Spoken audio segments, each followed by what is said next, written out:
지금 카자흐스탄 최고 명문대가 난립니다. 중앙아시아 대초원 한가운데 또 하나의 한국이 자리 잡고 있다면 믿으시겠습니까? 이 도시는 한국 땅이 아닌데도 공기마저 한국으로 가득 차 있습니다. 한글 간판이 서울보다 빼곡하고 K-팝과 한국 드라마가 거리 전체를 휩쓸고 있습니다. 어떻게 이런 일이 벌어진 걸까요? 한국은 우리가 생각하는 것보다 훨씬 더 압도적이고 경이로운 방식으로 세계를 뒤흔들고 있습니다. 한국이 초원 위에 한국을 세운 이유, 이제 그 놀라운 비밀이 드러납니다. 안녕하세요.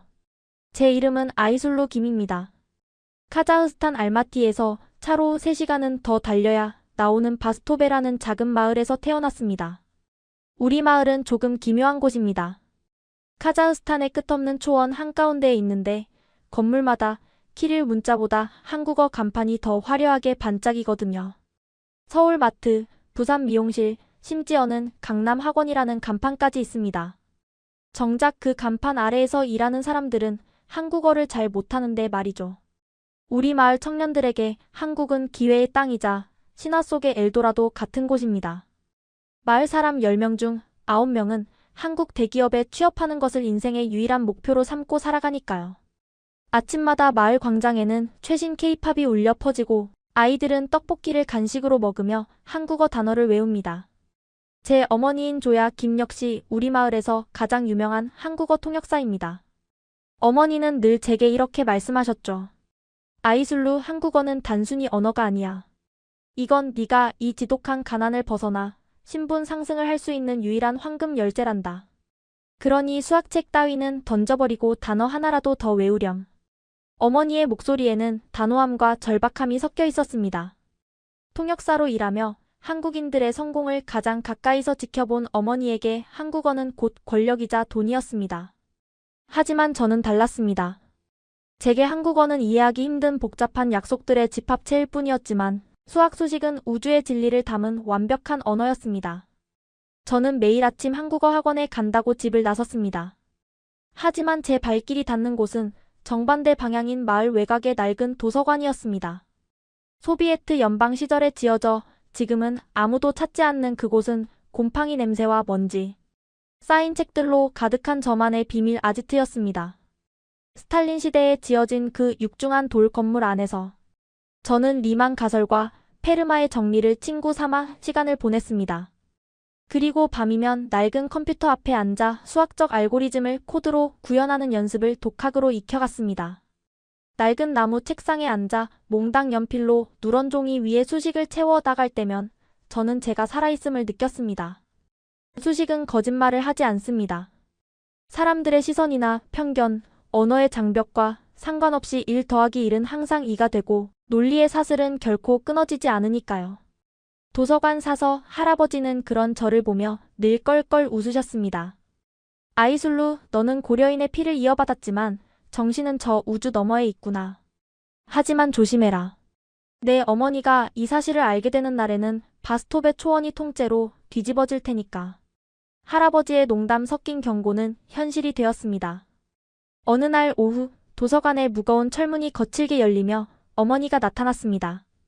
제 손에 들린 것은 한국어 교재가 아니라 구소련 시절의 낡은 고등 수학 문제집이었습니다. 어머니의 얼굴은 순식간에 차갑게 굳어버렸고 도서관의 정적을 깨는 날카로운 외침이 울려 퍼졌습니다. 네가 감히 나를 속이고 이런 쓸모없는 낙서나 하고 있었다니. 아이술루, 네가 지금 무슨 짓을 하고 있는지 알기나 하니? 내 사촌들은 이미 서울에서 돈을 벌어 부모님께 집을 사들이고 있어. 어머니는 제가 아끼던 수학 노트를 빼앗아 바닥으로 내동댕이 쳤습니다. 흩날리는 종이들 위로 제 눈물이 떨어졌습니다.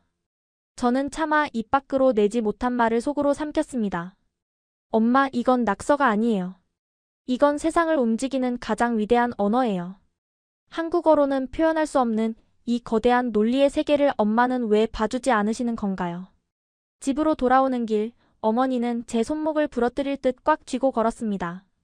마을 광장의 화려한 한국어 전광판들은 마치 저를 비웃는 것처럼 번쩍였습니다. 하지만 그 순간 저는 몰랐습니다.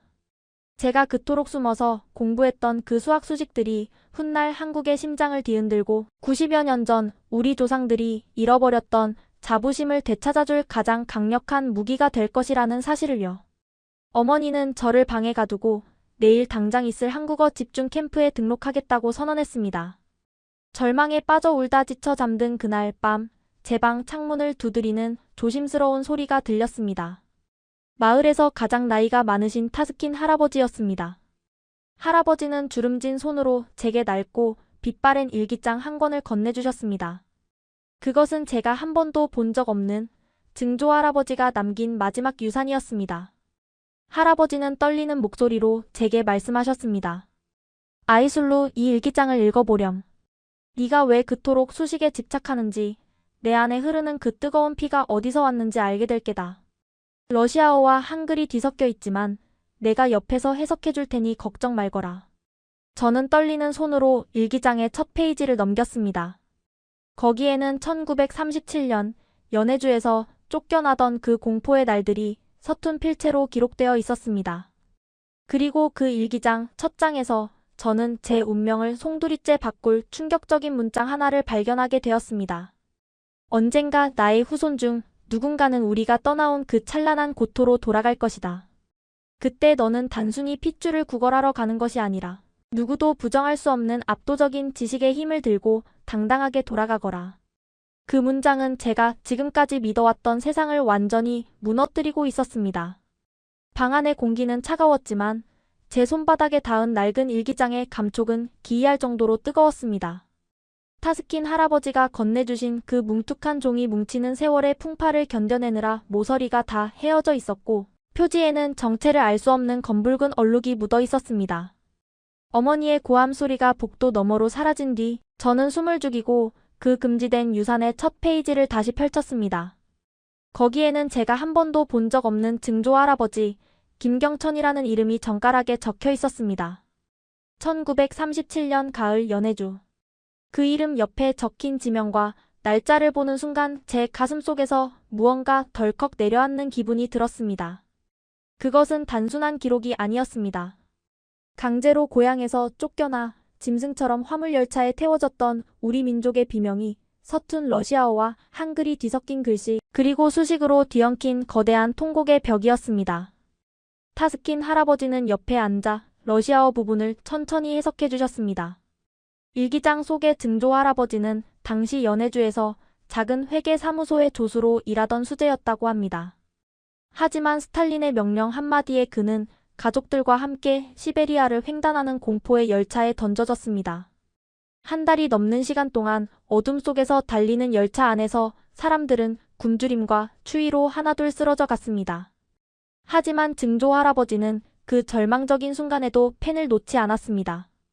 놀랍게도 일기장 곳곳에는 알 수 없는 숫자와 기하학적인 문양들이 가득했습니다. 오늘도 열차는 서쪽으로 달린다. 바퀴가 선로를 치는 간격을 계산해보니 우리 속도는 시속 30km 남짓이다. 오늘 아침 내 옆에 앉아있던 어린아이가 숨을 거뒀다. 아이의 어머니는 울지도 못하고 굳어버렸다. 나는 그 슬픔을 잊기 위해 오늘 우리가 배급받은 빵의 양과 남은 인원수를 계산했다. 숫자는 감정에 휘둘리지 않는다. 숫자는 이 비극 속에서도 변하지 않는 유일한 진실이다. 그 문장을 읽는 순간 저는 왜 제가 그토록 수학에 집착했는지 깨달았습니다. 그것은 제 개인의 취향이 아니라 90여 년 전, 그 차가운 열차 안에서 생존을 위해 수식에 매달렸던 한 남자의 유전자가 제 몸속에 그대로 흐르고 있었기 때문입니다. 증조 할아버지는 총칼을 든 군인들이 자신들의 땅과 집, 심지어는 이름까지 뺏어갈 수 있어도 머릿속에 든 논리와 지식만큼은 결코 뺏어갈 수 없다는 것을 본능적으로 알고 계셨던 겁니다. 일기장 중간에는 더욱 충격적인 내용이 있었습니다. 중앙아시아의 황량한 벌판에 버려졌을 때 우리 고려인들은 맨손으로 땅굴을 파고 농사를 짓기 시작했습니다. 그때 증조 할아버지는 물기를 내고 수로를 설계하는데 수학적인 계산을 적용했습니다. 땅은 정직하다. 우리가 설계한 수치만큼 물을 내어주고 우리가 계산한 만큼 곡식을 돌려준다. 우리는 쫓겨났지만 패배하지 않았다. 지식은 우리가 다시 일어설 수 있는 가장 날카로운 무기가 될 것이다. 그 글귀를 손가락으로 후어 내려가는데 눈물이 툭 떨어져 종이를 적셨습니다. 어머니는 한국어가 성공의 열쇠라고 하셨지만 증조 할아버지에게는 수학이 생존의 열쇠이자 존엄의 마지노선이었습니다. 그분은 일기장의 마지막 페이지에 미래의 후손에게 남기는 유언 같은 글을 남겨두셨습니다. 우리가 뺏겼던 자부심을 되찾아주는 것은 눈물이 아니라 내 머릿속에 든 차가운 이성일 테니까. 저는 그날 밤 일기장을 가슴에 품고 한참을 멍하니 천장을 바라봤습니다. 제 안의 수학적 재능이 단순한 취미가 아니라 90여 년의 세월을 건너온 복수이자 귀환의 선언이라는 것을 깨달은 순간이었습니다. 더 이상 도서관에 숨어서 수학 문제를 푸는 것이 부끄럽지 않았습니다. 오히려 이것이야말로 제가 해야 할 진정한 사명이라는 확신이 들었습니다. 다음 날 아침, 어머니는 여전히 차가운 얼굴로 제 방 문을 열었습니다. 그녀의 손에는 알마티 시내에서 열리는 거대한 행사 포스터가 들려 있었습니다. 오늘 삼성에서 채용 설명회를 하러 온단다. 너도 거기 가서 한국 기업들이 얼마나 대단한지 똑똑히 보고 오렴. 네가 그토록 좋아하는 수학이 그곳에서 한마디의 한국어보다 얼마나 쓸모없는지 깨닫게 될 테니까. 어머니는 비웃는 듯한 말투였지만 저는 오히려 담담하게 고개를 끄덕였습니다. 제 가방 안에는 어머니가 넣어준 한국어 교재 대신 증조 할아버지의 일기장과 제가 밤새 정리한 인공지능 알고리즘 수식들이 담긴 노트가 들어있었습니다. 마을 광장을 지나 알마티로 향하는 버스에 올라타며 저는 창밖으로 빠르게 지나가는 바스토베의 초원을 바라봤습니다. 모두가 한국어로 자신을 증명하려고 할 때 저는 세상에서 가장 공평하고 강력한 언어인 숫자로 승부수를 던지기로 결심했습니다. 하지만 알마티의 화려한 설명회장에 도착했을 때 제 앞에는 상상조차 하지 못한 거대한 장벽이 기다리고 있었습니다. 수백 명의 지원자가 쏟아내는 유창한 한국어의 파도 속에서 입을 굳게 다문 22살. 청년의 도전은 시작부터 위태롭게 흔들리고 있었습니다. 알마티 시내의 로열 튤립 호텔 그랜드 볼룸은 거대한 용광로 같았습니다. 수천 명의 카자흐스탄 청년들이 뿜어내는 열기와 긴장감이 공기를 무겁게 짓누르고 있었습니다. 로비는 이미 발 디딜 틈도 없었습니다. 여기저기서 한국어 자기소개를 중얼거리는 소리가 웅웅거리는 벌떼 소리처럼 들려왔습니다. 안녕하십니까? 저는 한국의 열정을 가진 인재입니다. 저의 장점은 성실함과 끈기입니다. 모두가 똑같은 표정, 똑같은 억양, 심지어는 똑같은 내용의 자기소개를 연습하고 있었습니다. 그들 사이에서 저는 철저히 이질적인 존재였습니다. 남들은 깔끔한 정장을 차려입고 한국어 면접 예상 질문지를 달달 외우고 있었지만 제 손에는 낡아빠진 증조 할아버지의 일기장과 수학 노트뿐이었으니까요. 제 옷차림은 시장에서 산 저렴한 블라우스와 무릎 나온 검은 바지가 전부였습니다. 면접장 문이 열리고 닫힐 때마다 희비가 엇갈렸습니다. 울면서 나오는 사람, 주먹을 불끈 쥐며 나오는 사람. 그 거대한 감정의 파도 속에서 저는 멀미가 날 것만 같았습니다. 어머니의 말씀대로라면 저는 이곳에 올 자격조차 없는 낙오자였습니다. 드디어 제 차례가 다가왔습니다. 심사위원들이 앉아있는 단상 위로 올라갔을 때 저는 숨이 턱 막히는 압박감을 느꼈습니다. 중앙에는 날카로운 눈빛을 가진 한국인 남자가 앉아 있었습니다. 명패에는 삼성전자 글로벌 채용팀장 강현우라는 이름이 적혀 있었습니다. 그는 이미 수백 명의 지원자를 보느라 지칠 대로 지쳐 보였습니다. 그의 옆에 앉은 통역사가 저를 보며 말했습니다. 수험번호 4032번, 자기소개 시작하세요.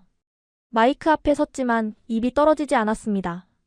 준비해온 한국어 인사가 있었지만 머릿속이 하얗게 변해버렸습니다. 침묵이 길어지자 객석에서 수군거리는 소리가 들려왔습니다. 쟤 뭐야? 한국말 못하나 봐. 바스톱의 출신이라며? 기본도 안 되어 있네. 강 팀장이 미간을 찌푸리며 서류를 넘겼습니다. 한국어 못합니까? 다음 분 들어오세요. 그의 차가운 목소리가 비수처럼 꽂혔습니다. 이대로 내려가면 끝이었습니다. 어머니의 실망한 얼굴, 마을 사람들의 비웃음, 그리고 무엇보다 증조 할아버지의 일기장에 적혀있던 그 절절한 유언을 지키지 못한다는 죄책감이 저를 덮쳤습니다. 안 돼. 이대로 물러설 순 없어. 저는 마이크를 잡는 대신 무대 한쪽에 놓인 이동식 화이트보드로 성큼성큼 걸어갔습니다. 객석이 술렁거렸습니다. 진행 요원이 제지하려 했지만 저는 개의치 않고 보드마카를 집어들었습니다. 강 팀장이 의아한 듯 저를 쳐다봤습니다. 저는 그와 눈을 마주치지 않았습니다. 대신 하얀 보드 위로 제 머릿속에 있던 우주를 쏟아내기 시작했습니다.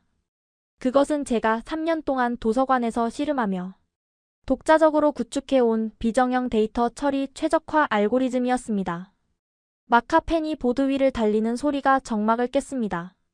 처음에는 단순한 수열처럼 보였던 숫자들은 곧 복잡한 행렬로 그리고 미분 방정식으로 확장되었습니다.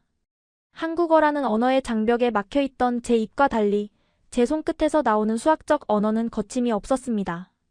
객석의 수군거림이 점차 잦아들었습니다. 사람들은 저게 무슨 의미인지 이해하지 못했지만 그 압도적인 속도와 집중력에 기가 질린 듯 했습니다. 하지만 단 한 사람, 강현우 팀장의 표정만이 변하고 있었습니다.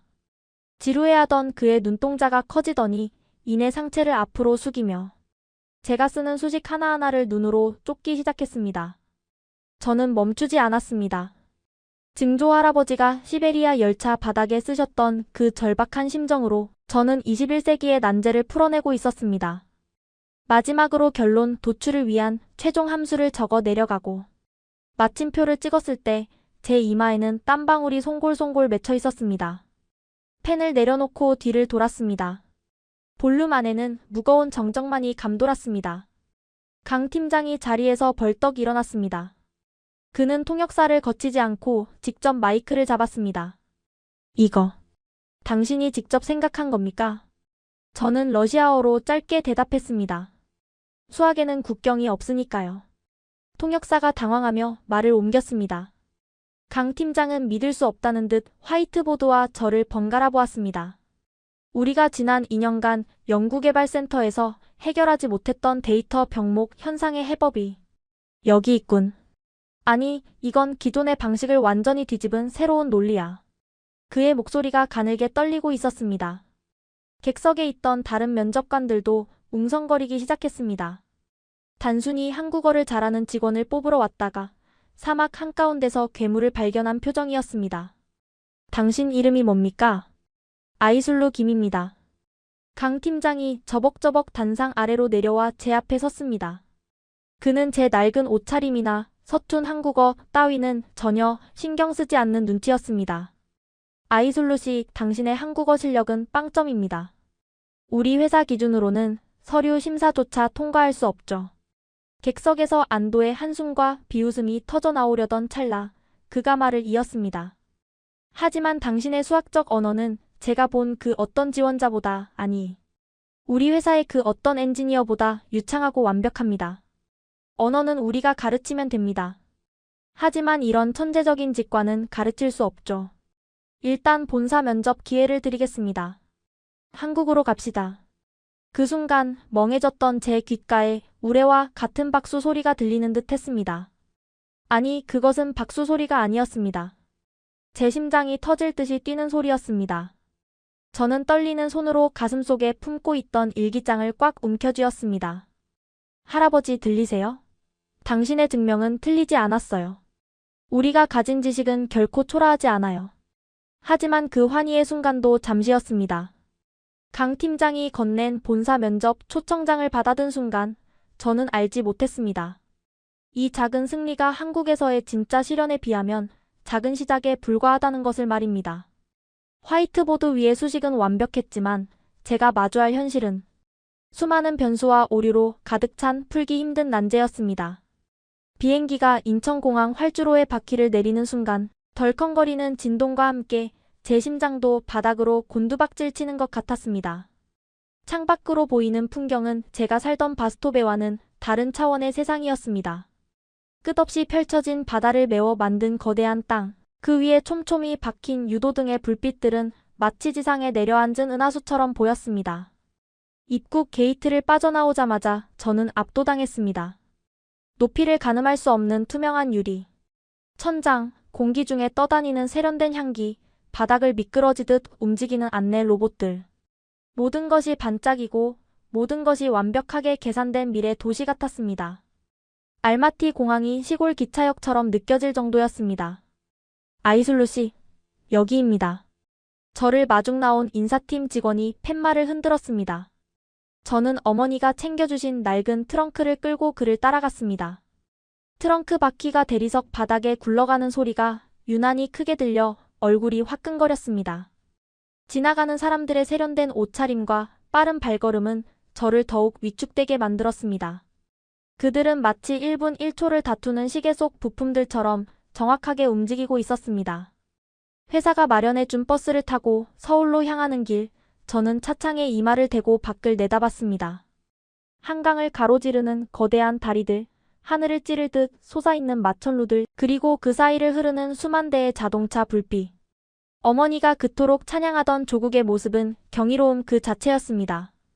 하지만 동시에 설명할 수 없는 두려움이 밀려왔습니다. 저 거대한 시스템 속에 내가 들어갈 틈이 있을까? 나는 그저 사막에서 운 좋게 발견된 작은 돌멩이가 아닐까? 버스 안에 다른 신입 사원들은 벌써 3355 모여 한국어로 수다를 떨고 있었습니다. 그들은 한국 대학에서 유학했거나 한국어에 능통한 엘리트들이었습니다. 야, 강남역 맛집 어디가 좋아? 이번 주말에 홍대 갈래? 그들의 대화는 저에게 외계어처럼 들렸습니다. 저는 이어폰을 꽂고 억지로 수학 팟캐스트를 틀었습니다. 익숙한 숫자의 흐름만이 유일한 위안이었습니다. 숙소는 강남 한복판에 있는 최신식 오피스텔이었습니다. 현관문조차 열쇠가 아니라 디지털 도어록이었습니다. 인사팀 직원이 알려준 비밀번호를 누르고 문을 열자 하얀색 톤으로 꾸며진 깨끗한 거실이 나타났습니다. 그리고 그 거실 소파에는 이미 한 여자가 앉아 있었습니다. 그녀는 날카로운 눈매에 단발머리를 하고 있었습니다. 테이블 위에는 전공 서적과 노트북이 어지럽게 널려 있었죠. 제 룸메이트가 될 사람이었습니다. 아, 왔어요? 그녀는 저를 위아래로 훑어보더니 건조하게 말했습니다. 한국어를 못 알아듣는 저는 어색하게 미소 지으며 러시아어로 인사했습니다. 안녕하세요, 아이술루입니다. 그녀의 표정이 미묘하게 구겨졌습니다. 그녀는 유창한 영어로 대꾸했습니다. 한국어 못해요? 여기 한국 기업인데. 죄송합니다. 아직 배우고 있습니다. 아, 피곤하게 됐네. 그녀는 한숨을 내쉬며 노트북을 덮었습니다. 내 이름은 윤주예요. 카이스트 나왔고 입사 2년 차예요. 솔직히 말할게요. 난 당신 같은 특채 케이스 별로 안 좋아해요. 우리는 죽어라 공부해서 입사했는데 누구는 운 좋게 팀장 눈에 들어서 낙하산으로 들어왔다니까 기분이 좋을 리 없잖아요. 그러니까 내 생활 방해하지 말고 조용히 지냅시다. 윤주 씨의 영어는 완벽했고 그 내용 또한 완벽하게 차가웠습니다. 그녀는 쾅 소리가 나게 방문을 닫고 들어가 버렸습니다. 거실에 홀로 남겨진 저는 멍하니 서 있었습니다.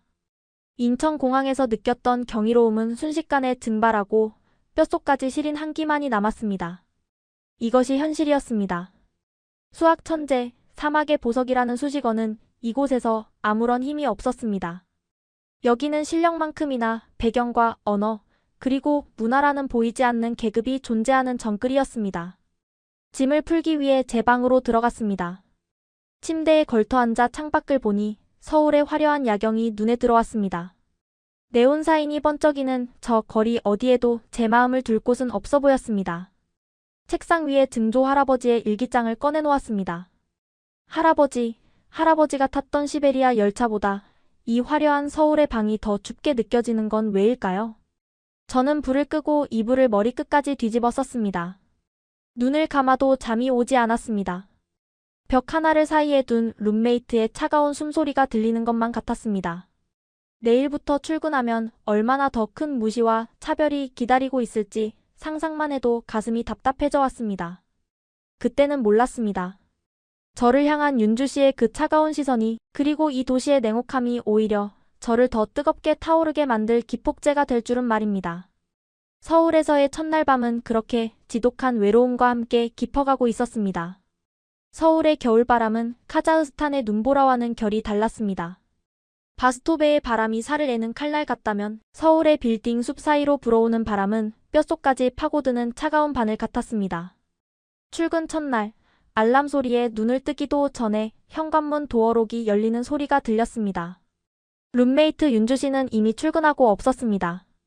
식탁 위에는 그녀가 마시다 남은 아이스 아메리카노 컵만이 덩그러니 놓여 있었습니다.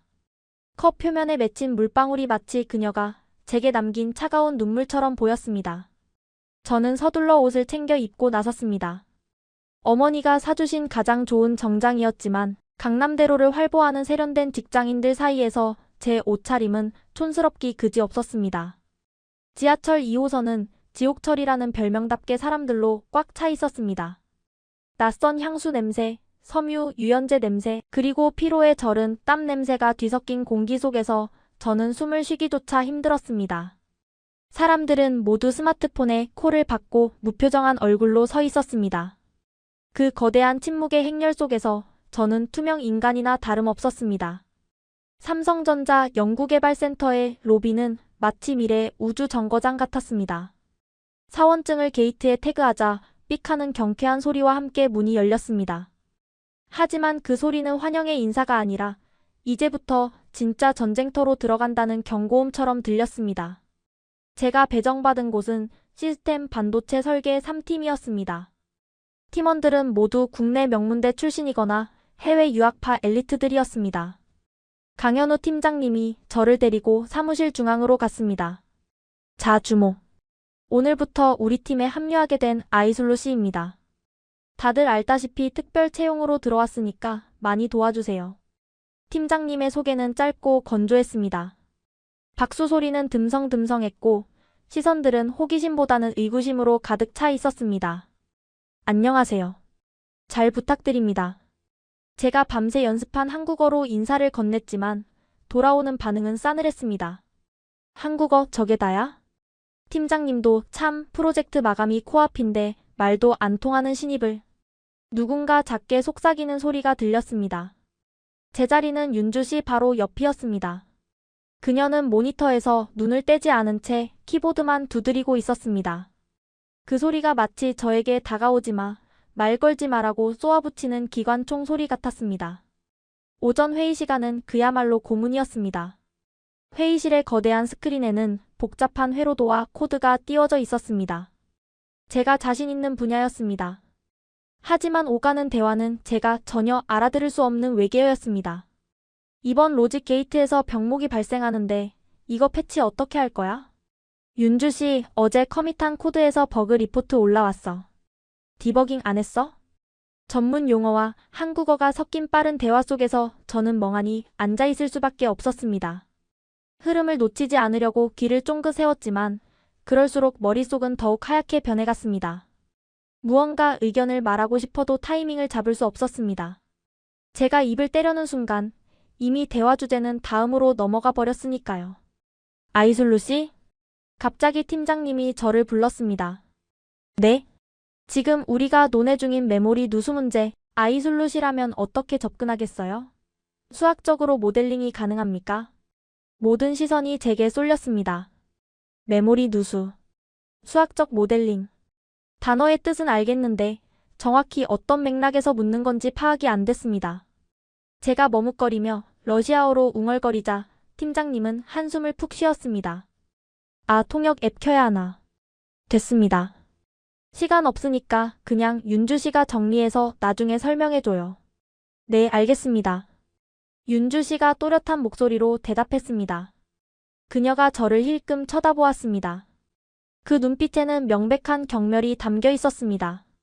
거봐, 넌 아무짝에도 쓸모없어 라고 말하는 듯 했습니다. 저는 얼굴이 화끈거려 쥐구멍이라도 찾고 싶었습니다. 점심시간이 되자 사무실은 텅 비었습니다. 아무도 제게 같이 밥 먹으러 가자는 말을 하지 않았습니다. 눈치를 보다가 슬그머니 일어나 구내식당으로 향했습니다. 식판을 들고 배식대 앞에 섰지만 메뉴판의 글씨가 눈에 들어오지 않았습니다. 대충 사람들이 많이 줄 선 곳에 섰습니다.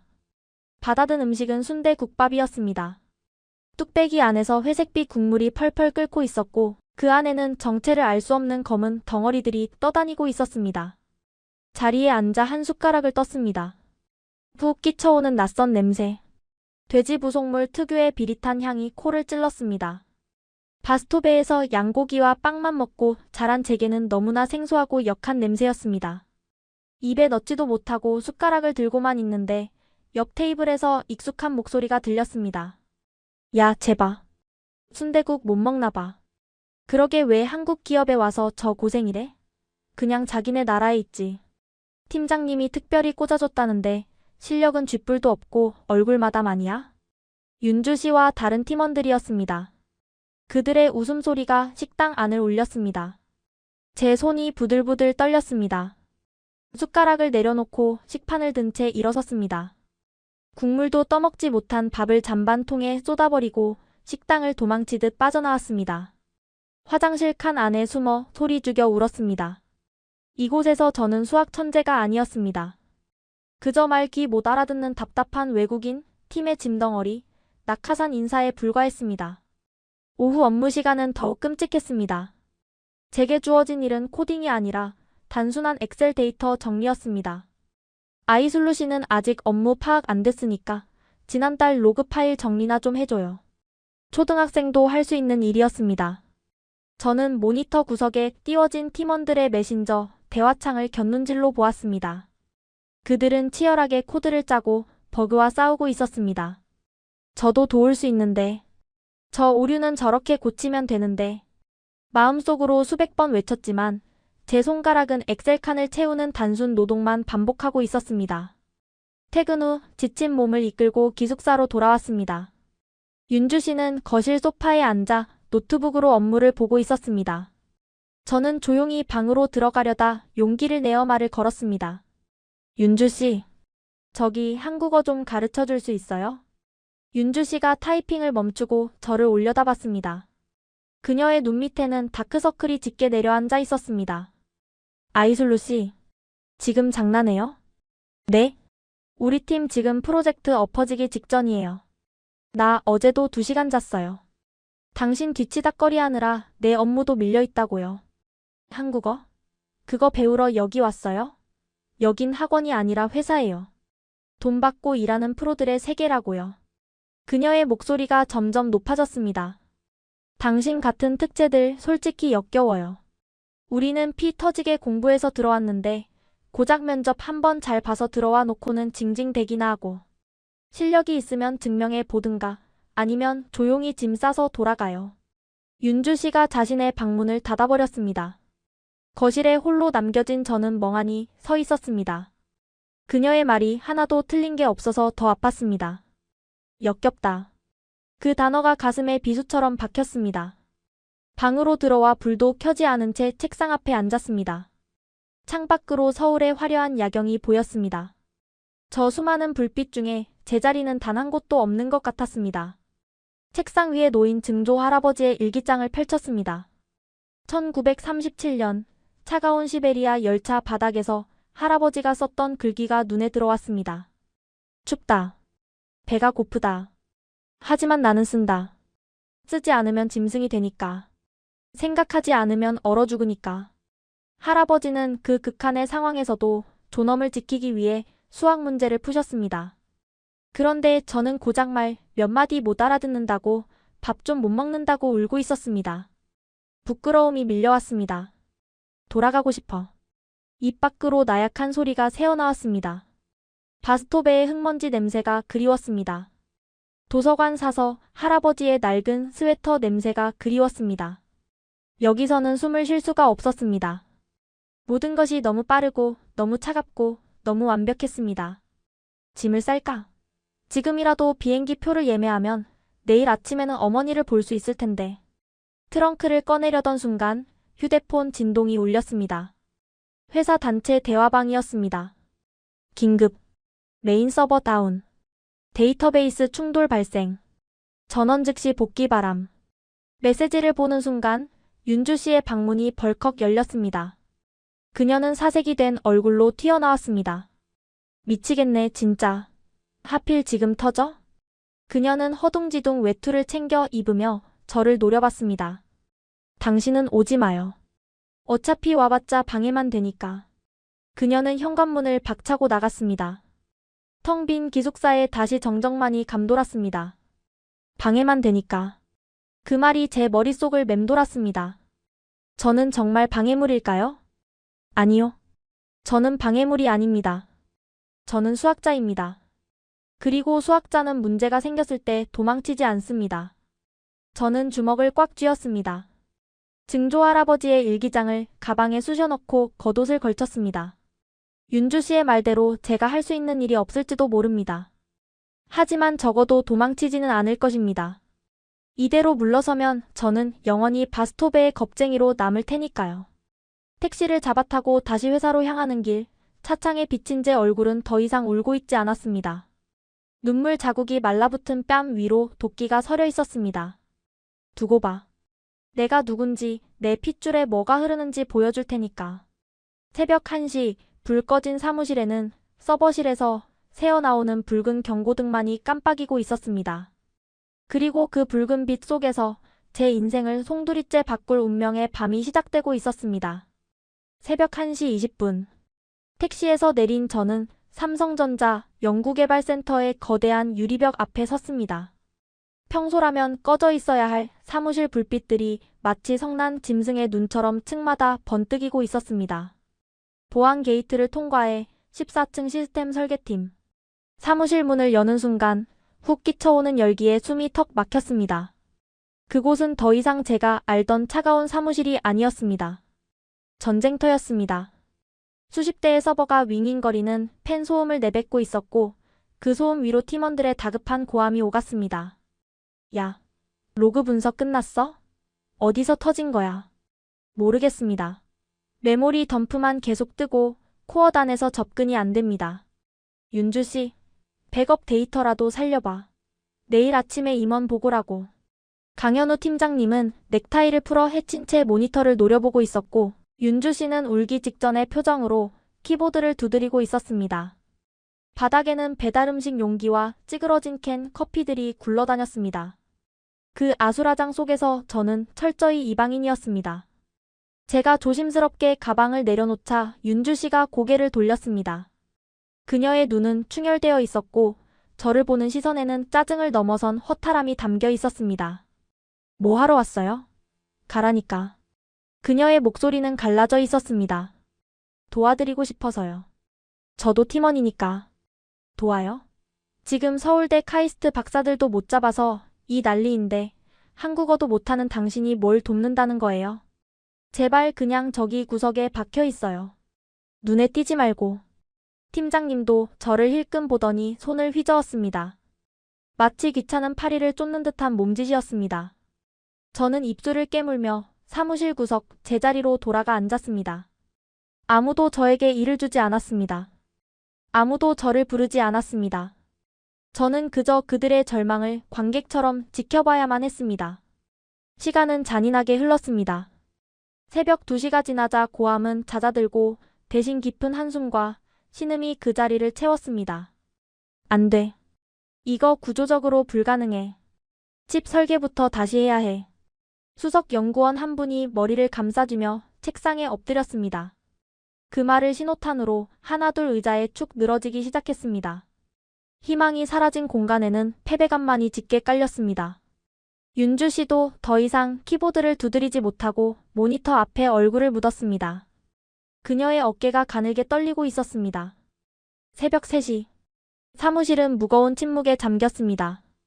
윙윙거리는 서버의 팬 소리만이 거친 숨소리처럼 공간을 채우고 있었습니다. 다들 지쳐 잠들거나 옥상으로 담배를 피우러 나간 사이 저는 조용히 일어났습니다. 심장이 쿵쿵 뛰었습니다. 마치 범죄를 저지르는 기분이었습니다. 저는 메인 서버가 연결된 중앙 콘솔 앞으로 다가갔습니다. 화면에는 붉은색 경고 창과 함께 수천 줄의 코드가 폭포수처럼 흘러내리고 있었습니다. 치명적 오류 데이터 병목 현상 감지. 프로세스 중단. 화면을 가득 채운 영문과 숫자의 나열. 한국어는 저에게 소외의 언어였지만 이 화면 속의 언어는 달랐습니다. 이것은 C 언어도 파이썬도 아니었습니다. 제 눈에는 그저 거대한 수식의 흐름으로 보였습니다. 사람들은 이것을 언어라고 부르지만 저는 이것을 구조라고 부릅니다. 데이터가 강물처럼 흘러야 할 길이 어딘가에서 막혀 썩어 들어가고 있는 모습이 제 눈에는 선명하게 보였습니다. 팀원들은 막힌 곳을 뚫으려고 억지로 펌프질을 해대고 있었지만 문제는 펌프가 아니라 수로의 설계 그 자체였습니다. 이건 코딩 문제가 아니야. 위상 기약 문제야. 저는 숨을 멈추고 화면을 응시했습니다. 복잡하게 꼬인 코드의 실타래 속에서 익숙한 패턴이 보였습니다. 그것은 제가 바스토베의 낡은 도서관에서 3년 동안 씨름했던 리만 다양체의 공면 흐름과 놀랍도록 닮아 있었습니다. 갑자기 증조 할아버지의 일기장 속 구절이 뇌리를 스쳤습니다. 물길이 막혔을 때 둑을 높이는 건 하수다. 물이 스스로 길을 찾게 만들어야 한다. 그것이 자연의 이치고 수의 이치다. 그 순간 제 손가락이 저절로 움직였습니다. 윤주 씨의 자리에 앉아 키보드 위에 손을 올렸습니다. 기계식 키보드의 차가운 감촉이 손끝을 타고 전해졌습니다. 첫 번째 키를 눌렀습니다. 정적을 깨는 소리가 유난히 크게 울렸습니다. 누군가 깰까봐 겁이 났지만 제 머릿속의 수식들이 비명을 지르며 밖으로 나오려 하고 있었습니다.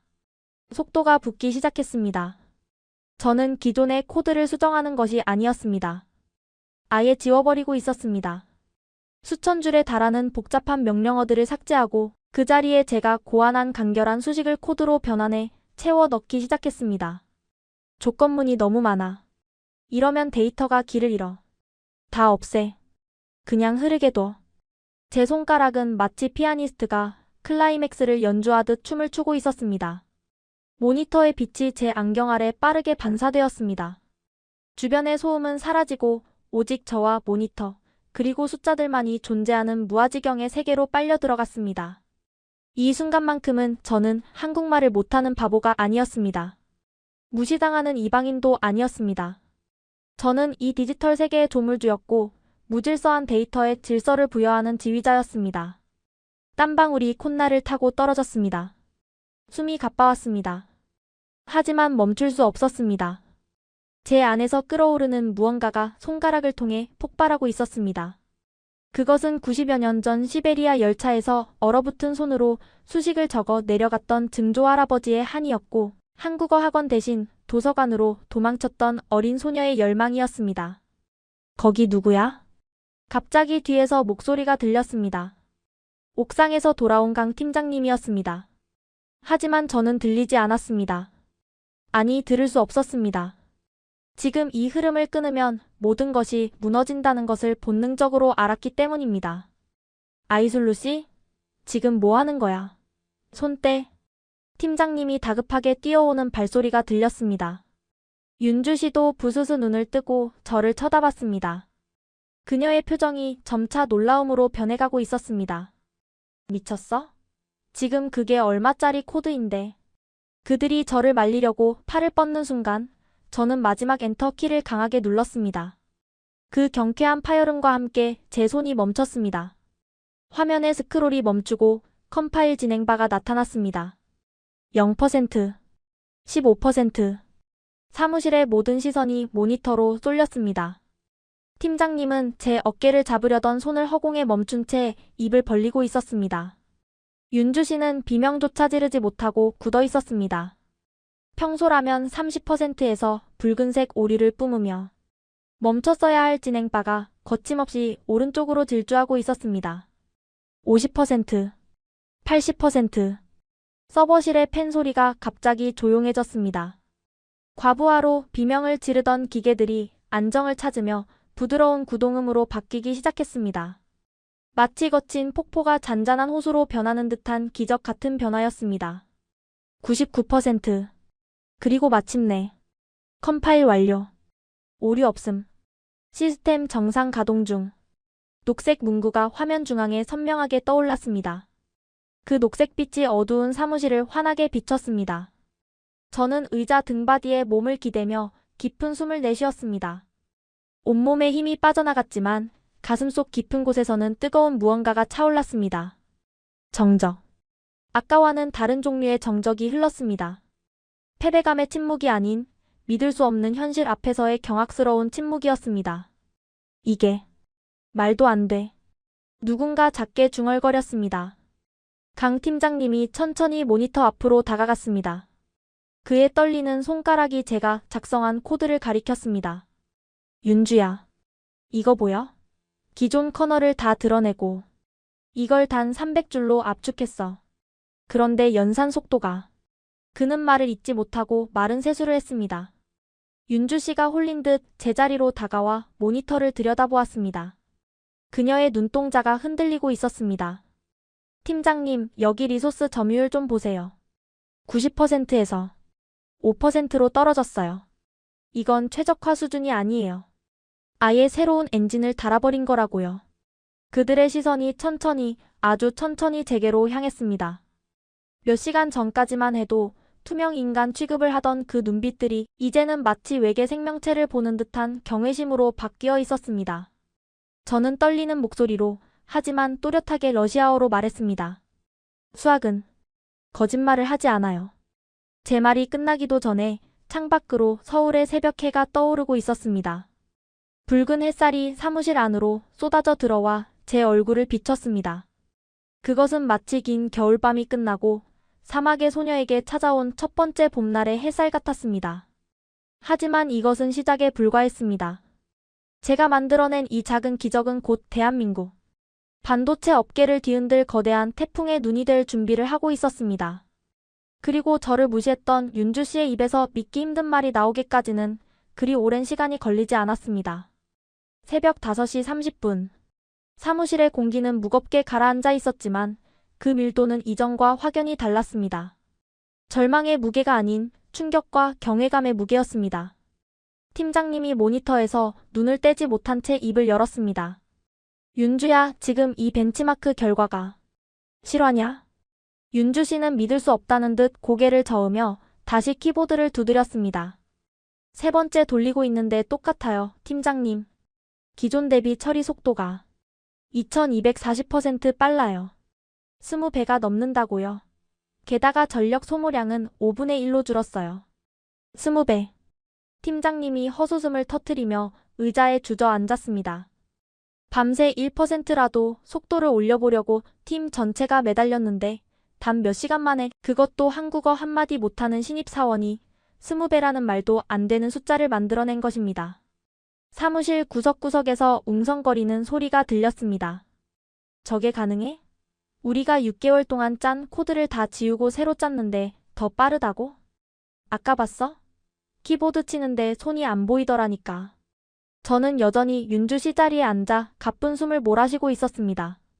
손가락 끝이 저려왔고 등줄기에는 식은땀이 흘렀습니다. 하지만 가슴속 깊은 곳에서는 뜨거운 무언가가 솟구쳐 올랐습니다. 그것은 안도감이 아니었습니다. 지난 몇 달간 저를 짓눌러왔던 무능한 이방인이라는 딱지를 떼어버린 해방감이었습니다. 팀장님이 천천히 제 앞으로 걸어왔습니다. 그의 표정은 복잡해 보였습니다. 놀라움, 당황스러움, 그리고 일말의 미안함이 뒤섞여 있었습니다. 아이솔루 씨. 그가 낮게 저를 불렀습니다. 네.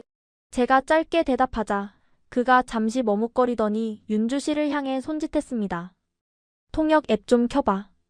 윤주 씨가 떨리는 손으로 스마트폰을 꺼내 통역 앱을 실행했습니다. 물어봐줘. 도대체 어떤 원리로 짠 거냐고.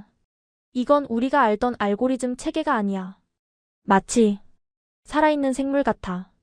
윤주 씨가 제게 스마트폰을 들이밀며 러시아어로 통역된 질문을 들려주었습니다.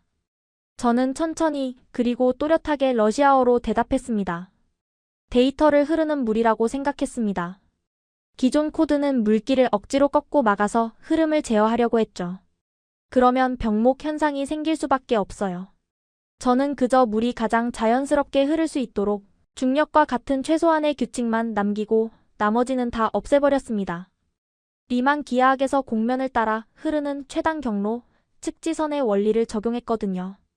통역 앱에서 제 대답이 한국어로 번역되어 흘러나오자 팀장님은 이마를 탁 쳤습니다. 미치겠네. 이걸 수학적으로 접근했다고? 우리는 공학적으로만 풀려고 했는데. 와, 진짜 천재네. 천재라뇨. 그냥 할아버지가 가르쳐 주신 대로 했을 뿐이에요.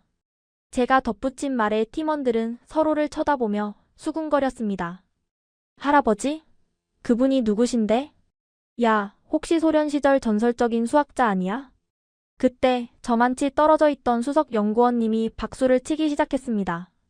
느리게 시작된 박수 소리는 곧 팀 전체로 퍼져나갔습니다. 누군가는 휘파람을 불었고 누군가는 엄지를 치켜 세웠습니다.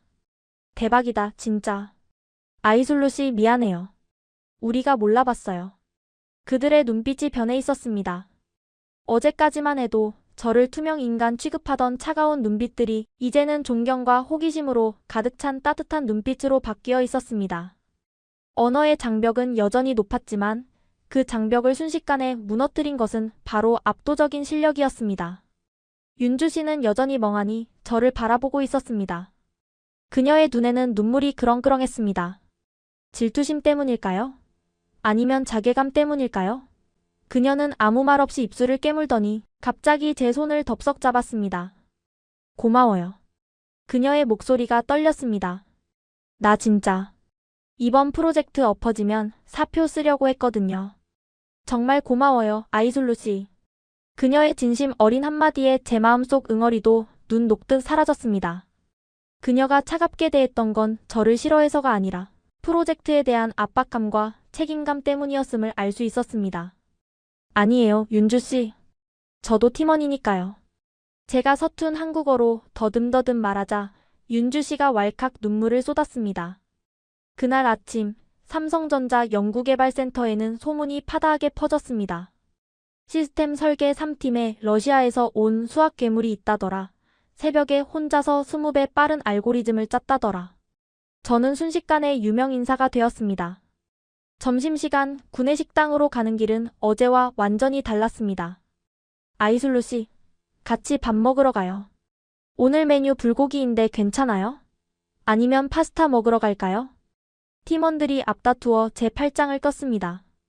어제 혼자 순대국밥을 남기고 도망쳤던 그 식당에서 저는 이제 팀원들에게 둘러싸여 웃고 있었습니다. 근데 아이솔로 씨 그 알고리즘 말이에요. 146번째 줄에 있는 그 함수 저 좀 가르쳐 줄 수 있어요? 야, 줄 서. 나부터 배울 거야. 식사 시간 내내 질문 세례가 쏟아졌습니다.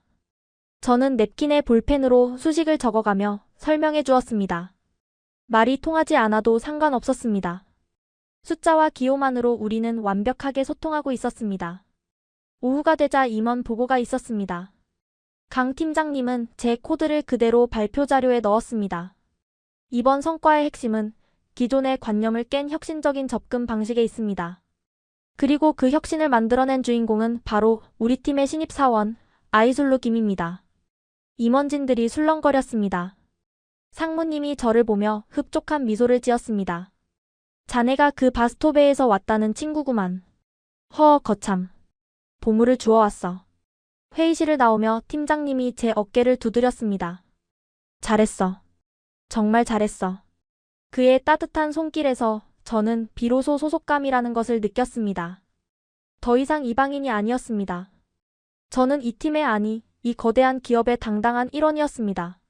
하지만 기쁨도 잠시 제자리로 돌아왔을 때 책상 위에 놓인 작은 쪽지가 눈에 들어왔습니다. 윤주 씨가 남긴 것이었습니다. 퇴근하고 기숙사에서 잠깐 얘기 좀 해요. 꼭. 순간 가슴이 철렁했습니다. 아까 고맙다고 했던 건 진심이었을까요?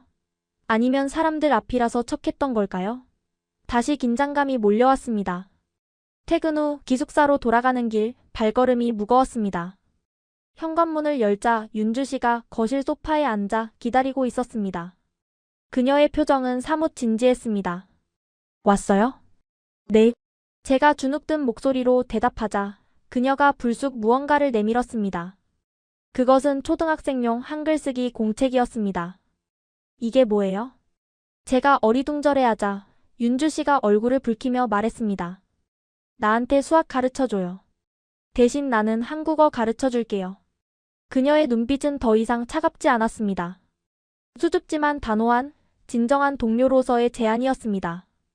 그날 밤부터 우리 기숙사는 작은 학교로 변했습니다. 거실 테이블 위에는 윤주 씨의 노트북과 제 한글 공책이 나란히 놓였습니다. 자, 따라해봐요. 기억, 니은, 디귿. 윤주 씨는 생각보다 엄격한 선생님이었습니다. 그녀는 제가 르 발음을 제대로 못할 때마다 입 모양을 고쳐주며 몇 번이고 다시 시켰습니다. 아니, 혀를 천장에 붙였다가 떼면서 르. 다시. 너무 어려워요. 제가 울상을 짓자 윤주 씨가 피식 웃었습니다. 수학 천재가 고작 이걸 못해서 쩔쩔매요. 자, 이번엔 수학 시간. 아까 그 위상 수학 개념 다시 설명해봐요. 이번에는 제가 선생님이 될 차례였습니다. 저는 노트에 3차원 그래프를 그리며 열변을 토했습니다. 데이터는 점이 아니라 흐름이에요. 이 흐름을 미분하면 순간적인 변화율을 알 수 있고, 윤주 씨는 제가 러시아어로 설명하고 번역기 앱이 통역해주는 내용을 열심히 받아 적었습니다. 그녀의 눈은 반짝반짝 빛나고 있었습니다. 와, 진짜 신기하다. 우리는 코드를 짤 때 논리 구조만 생각하는데 아이슬로 씨는 공간을 생각하는구나. 완전 다른 차원이네. 우리는 밤이 깊도록 서로의 언어를 교환했습니다. 그녀는 제게 한국의 문화도 가르쳐 주었습니다. 한국에서는 밥 먹을 때 어른이 먼저 수저를 들어야 해. 그리고 존댓말은 끝에 요나스미다를 붙이는 거야. 그럼 팀장님한테는 밥 먹었어? 라고 하면 안 돼요? 미쳤어요? 그럼 바로 심할서예요. 식사하셨습니까? 라고 해야지. 우리는 배를 잡고 웃었습니다. 웃음소리가 기숙사를 채우자 그동안 쌓여있던 어색함과 오해의 벽이 허물어져 내렸습니다. 윤주 씨는 더 이상 까칠한 룸메이트가 아니었습니다. 낯선 타국에서 만난 저의 첫 번째 친구였습니다. 어느 날 밤 공부를 하다가 윤주 씨가 조심스럽게 물었습니다. 근데 아이슬루 씨는 왜 그렇게 수학을 잘하게 된 거예요? 바스토베에는 학원도 없다면서요. 저는 잠시 망설이다가 방에서 증조 할아버지의 일기장을 꺼내왔습니다. 낡고 해진 공책을 보여주며 1937년의 이야기를 들려주었습니다. 시베리아 열차 안에서 얼어가는 손으로 수식을 적었던 증조 할아버지, 그리고 그 피를 물려받은 저의 이야기를요. 윤주 씨는 일기장을 한참 동안 어루만지더니 눈물을 글썽였습니다. 그랬구나. 그냥 천재가 아니었네. 이건 한이 서린 재능이네. 그녀는 제 손을 꼭 잡았습니다. 미안해요. 난 그것도 모르고 낙하산이라고 무시하고. 내가 너무 부끄러워요. 아니에요. 윤주 씨 덕분에 저도 더 오기가 생겨서 열심히 한걸요. 우리는 서로를 마주보며 미소 지었습니다. 그날 이후로 윤주 씨는 저의 가장 든든한 지원군이 되었습니다. 회사에서 누가 제 발음을 가지고 놀리면 그녀가 나서서 따졌고, 제가 회의 내용을 못 알아들으면 옆에서 몰래 요약해 주었습니다. 시간이 흐르면서 제 한국어 실력은 일취월장했습니다. 이제는 팀원들과 농담도 주고받을 수 있게 되었고, 회의 시간에도 당당하게 의견을 낼 수 있었습니다. 팀장님, 이 부분은 알고리즘 최적화가 필요할 것 같습니다. 제가 맡아도 될까요? 어느 날 회의 시간, 제가 유창한 한국어로 발언하자 팀원들이 모두 놀란 표정을 지었습니다. 오, 아이슬루. 이제 한국 사람 다 됐는데? 윤주 씨가 스파르타로 가르쳤다더니 효과가 있네. 팀장님이 흐뭇하게 웃으며 고개를 끄덕였습니다. 좋아. 아이슬루 씨가 리드해봐. 윤주 씨가 서브로 붙고. 네, 알겠습니다. 저와 윤주 씨는 동시에 대답하며 하이파이브를 했습니다. 우리는 환상의 콤비였습니다. 제가 수학적 모델을 설계하면 윤주 씨가 그것을 완벽한 코드로 구현해냈습니다. 우리의 협업으로 탄생한 차세대 인공지능 반도체 설계는 회사 내부에서 큰 반향을 일으켰고, 급기야 해외 기술 콘퍼런스에까지 초청받게 되었습니다. 발표 당일 저는 수백 명의 외국인 엔지니어들 앞에 섰습니다. 이번에는 러시아어도 영어도 아니었습니다. 저는 또박또박한 한국어로 발표를 시작했습니다. 안녕하십니까? 삼성전자 시스템 설계팀의 아이슬루 김입니다. 오늘 제가 소개할 기술은 90여 년 전 시베리아 열차에서 시작된 이야기입니다. 화면에 증조 할아버지의 낡은 일기장 사진과 최첨단 반도체 회로도가 오버랩되어 나타났습니다. 객석에서 탄성이 터져나왔습니다. 저는 과거와 현재, 수학과 공학, 그리고 한국과 카자흐스탄을 연결하는 이야기를 풀어나갔습니다. 발표가 끝나고 기립박수가 터져나왔을 때 저는 관객석 맨 앞줄에 앉아있는 윤주 씨를 보았습니다. 그녀는 엄지를 치켜세우며 환하게 웃고 있었습니다. 그녀의 옆에는 팀장님과 팀원들이 저를 자랑스럽게 바라보고 있었습니다. 무대 뒤로 내려오자마자 윤주 씨가 달려와 저를 껴안았습니다. 진짜 최고였어. 발음도 완벽했고 내용도 감동적이었어. 다 윤주 선생님 덕분이죠. 우리는 서로를 껴안고 펑펑 울었습니다. 그것은 기쁨의 눈물이자 그동안의 고생을 씻어내는 치유의 눈물이었습니다. 그날 밤 저는 오랜만에 바스토베의 어머니에게 전화를 걸었습니다. 엄마 나야. 아이술루? 목소리가 왜 그래? 무슨 일 있어? 어머니의 걱정스러운 목소리에 저는 웃으며 대답했습니다. 아니 엄마. 나 이제 한국어 잘해. 그리고 엄마가 맞았어. 한국어는 정말 황금 열쇠였어. 하지만 그 열쇠를 돌리는 힘은 내 수학이었어. 전화기 너머로 어머니의 흐느끼는 소리가 들려왔습니다. 장하다 내 딸. 정말 장해. 전화를 끊고 창밖을 보았습니다. 서울의 야경은 여전히 화려했지만 이제는 더 이상 차갑게 느껴지지 않았습니다. 저 수많은 불빛 하나하나가 저를 응원해주는 별빛처럼 따뜻하게 느껴졌습니다. 하지만 제 이야기는 여기서 끝이 아니었습니다. 저의 성공은 바스토베, 아니 전 세계에 흩어져 있는 고려인 청년들에게 거대한 나비 효과를 불러일으키고 있었으니까요. 제2, 제3의 아이술루들이 저를 기다리고 있었습니다. 제 이야기는 알마티의 바람을 타고 카자흐스탄 전역으로 퍼져나갔습니다. 바스토베의 작은 기적, 삼성의 신데렐라라는 타이틀로 현지 뉴스에 대서특필되었고 제 소셜미디어에는 수천 개의 메시지가 쏟아졌습니다. 언니, 저도 수학을 좋아해요. 하지만 부모님은 농사나 지으라고 하세요. 형님, 저는 우즈베키스탄에 사는 고려인 오세입니다. 한국 기업에 가고 싶지만 한국어를 못해서 포기하려고 했습니다. 형님 영상을 보고 다시 책을 폈습니다. 그들의 사연 하나하나가 제 가슴을 쳤습니다. 저와 똑같은 고민, 똑같은 아픔을 가진 수많은 아이술루들이 중앙아시아 곳곳에 숨어 있었습니다. 그들은 재능이 있지만 기회가 없었고 열정은 있지만 확신이 없었습니다. 저는 결심했습니다. 나 혼자만의 성공으로 끝나서는 안 된다고. 이 좁은 문을 활짝 열어 그들을 초대해야 한다고 말입니다. 어느 날 저는 강 팀장님을 찾아갔습니다. 팀장님, 드릴 말씀이 있습니다. 아이술루. 무슨 일이야? 혹시 다른 데서 스카우트 제의라도 왔어? 팀장님이 농담 반 진담 반으로 물었습니다. 아니요. 회사에 제안하고 싶은 프로젝트가 있어요. 이름은 프로젝트 실크로드입니다. 실크로드? 네. 중앙아시아에는 저처럼 한국어는 서툴지만 수학이나 과학에 뛰어난 재능을 가진 고려인 청년들이 많아요. 그들을 발굴해서 교육하고 한국 기업과 연결해주는 다리가 되고 싶습니다. 팀장님은 잠시 생각에 잠기더니 고개를 끄덕였습니다. 좋은 생각이야. 회사 입장에서도 우수한 인재를 확보할 수 있는 기회고 사회 공헌 측면에서도 의미가 크겠어. 한번 기획안 써봐. 내가 밀어줄게. 그날부터 저는 윤주 씨와 함께 밤을 새워가며 기획안을 만들었습니다. 현지 학교와 연계한 인재 발굴 프로그램, 한국어 및 직무 교육 커리큘럼, 멘토링 시스템까지 꼼꼼하게 설계했습니다.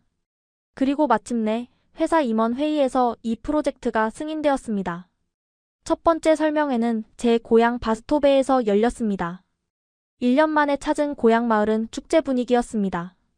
마을회관에는 자랑스러운 딸 아이술루 환영이라는 현수막이 걸려 있었고 어머니는 동네 방네 자랑하고 다니느라 목이 쉬어 있었습니다. 아이술루, 내 새끼 정말 장하다. 어머니가 저를 끌어안고 펑펑 우셨습니다. 그 거친 손의 감촉이 너무나 그리웠습니다. 설명회장에는 수백 명의 학생과 학부모가 몰려들었습니다. 저는 단상에 올라 마이크를 잡았습니다. 여러분, 저는 한국어를 못해서 무시당했던 아이술루입니다. 하지만 지금은 삼성전자의 엔지니어입니다. 언어는 중요하지만 전부는 아닙니다. 여러분의 재능을 믿으세요. 그리고 도전하세요. 제가 그 길을 닦아놓겠습니다. 제 연설이 끝나자 우레와 같은 박수가 터져나왔습니다. 눈시울이 붉어진 아이들이 저에게 달려와 질문을 쏟아냈습니다. 누나, 저도 프로그래머가 될 수 있을까요? 언니, 한국 가면 떡볶이 많이 먹을 수 있어요? 저는 그들의 눈빛에서 1년 전에 제 모습을 보았습니다. 두려움과 설렘이 공존하는 그 순수한 눈망울들. 프로젝트 실크로드는 대성공이었습니다. 일기 선발생 50명 중 40명이 한국 기업 취업에 성공했습니다. 그들은 반도체, 바이오, 건설 등 다양한 분야에서 두각을 나타냈습니다. 우즈베키스탄에서 온 알렉스는 현대자동차 연구소에 들어갔고 키르기스스탄 출신의 마리아는 카카오의 개발자가 되었습니다. 그들은 각자의 위치에서 제 몫을 해내며 고려인 파워를 보여주었습니다. 어느 날 알렉스에게서 영상 통화가 왔습니다. 누나, 저 이번에 엔진 설계팀으로 발령받았어요. 누나 덕분이에요. 정말 고마워요. 화면 속 알렉스는 작업복을 입고 환하게 웃고 있었습니다. 그 뒤로 보이는 서울의 풍경이 유난히 밝게 빛나 보였습니다. 저는 깨달았습니다. 제가 만든 것은 단순한 취업 프로그램이 아니었습니다. 90여 년 전 강제로 끊어졌던 민족의 핏줄을 다시 잇는 거대한 역사적 과업이었습니다. 우리는 이제 흩어진 모래알이 아니라 단단한 바위처럼 뭉쳐 한국이라는 뿌리를 지탱하고 있었습니다. 시간은 빠르게 흘러 어느덧 입사 2년 차가 되었습니다. 저는 이제 어엿한 선임 연구원이 되어 있었고 윤주 씨는 저의 가장 친한 친구이자 멘토로 곁을 지키고 있었습니다. 어느 겨울날, 오늘은 회사 창립 기념일이자 글로벌 인재 포럼이 열리는 날이었습니다. 광화문 광장에 마련된 거대한 야외 무대에는 수천 명의 시민과 외국인들이 모여 있었습니다. 저는 이번 포럼의 기조 연설자로 초청받았습니다. 무대에 오르기 전 대기실에서 윤주 씨가 제 옷매무새를 다듬어 주었습니다. 아이술로 떨려? 조금요. 한국어 발음 안 틀리겠죠? 걱정 마. 넌 이미 완벽해. 그냥 내 이야기 진심을 담아서 하면 돼. 윤주 씨가 제 손을 꼭 잡아주었습니다. 그녀의 손길에서 전해지는 온기가 긴장을 녹여주었습니다. 자, 아이술로 김님 입장해주세요. 진행 요원의 신호에 맞춰 저는 무대 위로 걸어나갔습니다. 눈부신 조명이 저를 비췄고 수많은 카메라 플래시가 터졌습니다.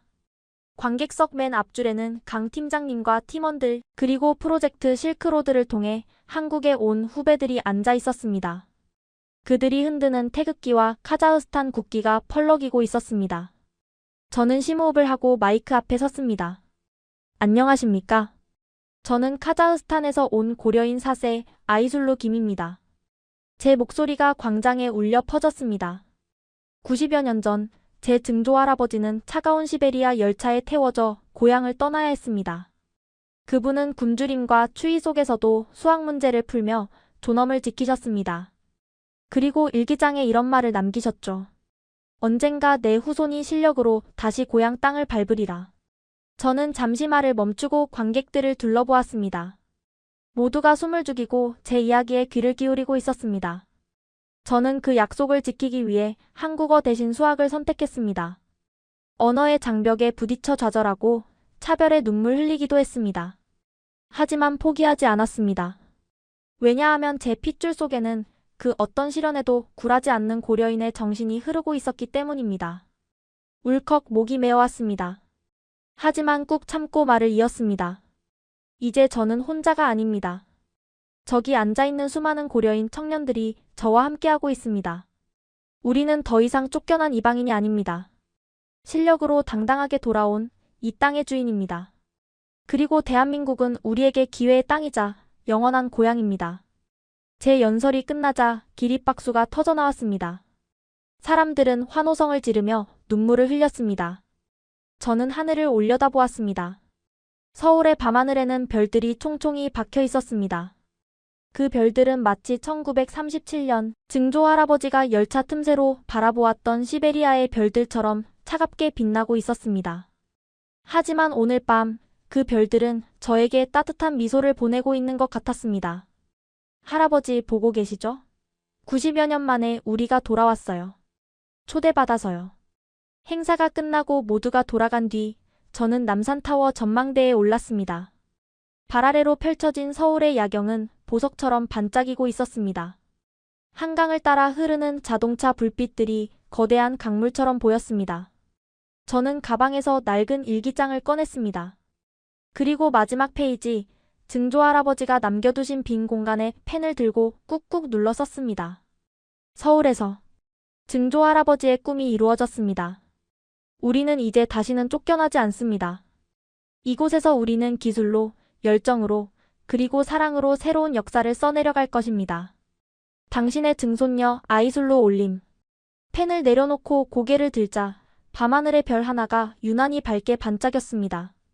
그것은 마치 텐산 산맥 너머에서 저를 지켜보고 계실 증조 할아버지의 눈빛 같았습니다.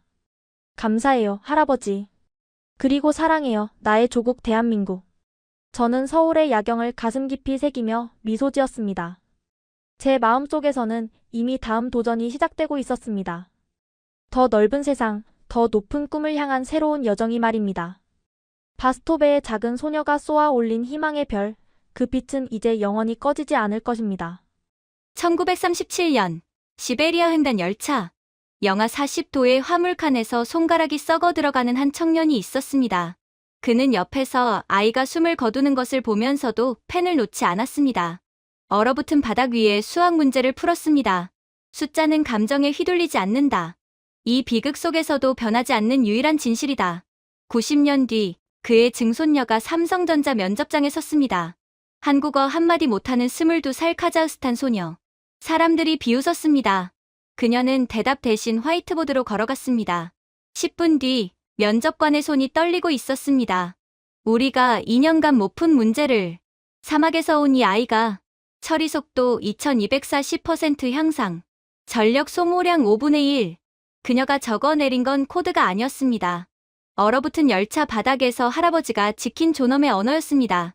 가슴이 뜨거워졌다면 귀한 두 글자만 남겨주십시오. 이 영상을 공유하는 건 단순한 클릭이 아닙니다. 90년 전 빼앗긴 이름표를 되찾은 민족에게 박수를 보내는 일입니다. 수학은 거짓말을 하지 않습니다. 핏줄도 마찬가지입니다.